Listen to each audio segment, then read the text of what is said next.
5 tips kung ikaw ay nagre-review for board exam. Number 5, set your goals.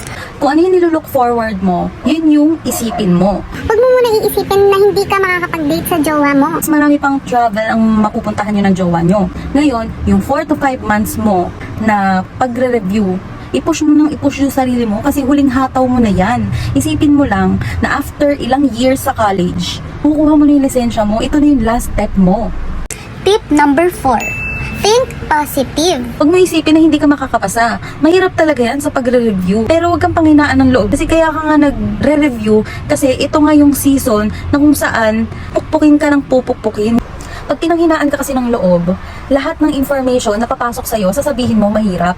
Isipin mo muna kung paano mo siya susolusyonan. Kung mahirap yung topic, edi mag-double effort ka. Pagpuyatan mo, magsunog ka ng kilay. Kasi nagre-review ka nga. Ito nga yung season na dapat, parang pupunta ka sa training. Kumbaga, kagaya sa mga athletes na sila nag-exercise, nag-practice, ganun din sa'yo. Kaya ka nagre-review season or nagre-review center kasi tinitrain mo yung isip mo dun sa bagay na mahina ka pa or hirap ka.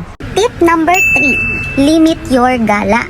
Hindi ko sinasabi guys na hindi ka lumabas ng bahay. Kasi kailangan mo pa rin naman na lumabas, makahinga, mag-unwind. Kahit saglit lang.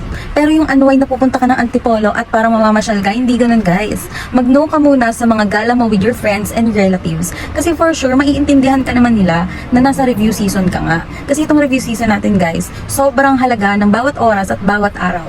Okay? Tip number 2, time management. Hanapin mo yung oras mo kung saan ka mas effective na nag-aaral. Kasi ako guys, nung nagre-review ako for board exam, mas effective sa akin nagigising ka ng 10 a.m. and then matutulog ka ng 2 a.m. Yun yung mas effective sa akin. Pero iba-iba naman tayo.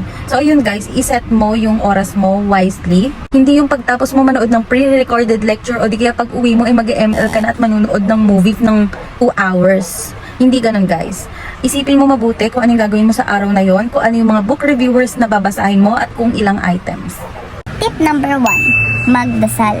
I-surrender mo lahat sa kanya kung ano yung laman ng puso mo. Kasi lahat naman ng nangyayari sa'yo at nangyari sa'yo, galing lang din naman sa kanya eh. Kung ano yung ma-achieve mo at kung ano yung meron ka ngayon, lahat ng gagaling sa kanya.